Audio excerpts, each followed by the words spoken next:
Chris Carter, and this is Sketchbook Story Time. I'm going to show you sketches from a very old sketchbook. I made it when the kids were little, so that was a good 30 years ago, but it was blank and I hadn't used it yet. So I took it with me to Marseille. These are sketches from my very first trip to France, to Provence, and a lot of these are in pencil, so I'm hoping you can see it. This was Marseille. I spent a week in Marseille before I moved on to Les Bassacs in Provence, where I met up with Susan Abbott and a group of us that were doing what was like an artist camp. It was magnificent.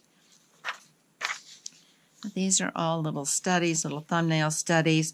I often will take the longest bus ride I can, or many bus rides, as soon as I get to a city, so that I can see what the layout of the city is. I can see areas that I might not be able to read about.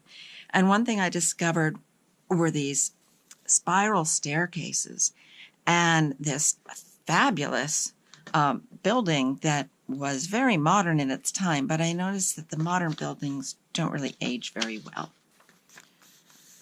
Okay, so, and here, there were wonderful cathedrals with blocks, and I'm trying to think now.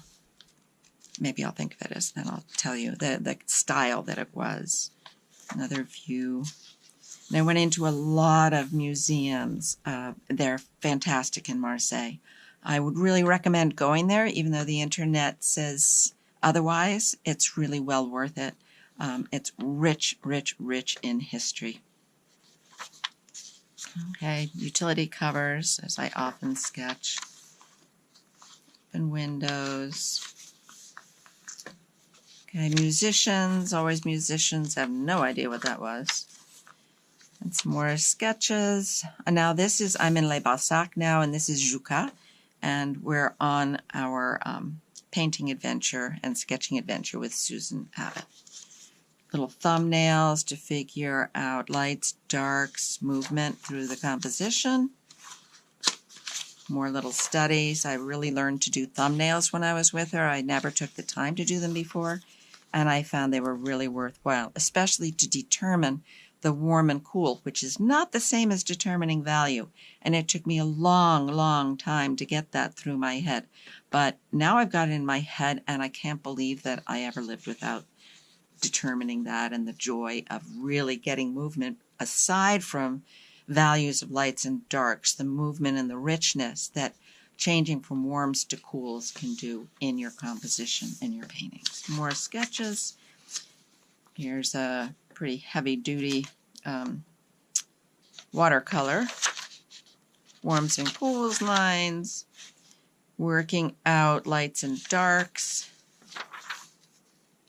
Okay, this is really, I took this with me when I was working out paintings I was about to do. So all of these have watercolors that go along with them. This is Beth and Dick when we were out in orchard. We would have picnics in the orchard when we were out late.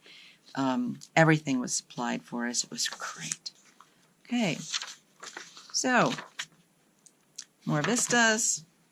Sketches, sketches, sketches. It was wonderful. You can see the planes. Some people have asked me how I get that sense of distance in the vistas, and it was really from being forced by Susan Abbott to plan those out as shapes, and there we go. More Les Bassacs, and of course my envelope at the back. Thank you for watching. I'm Chris Carter. This is Sketchbook Storytime.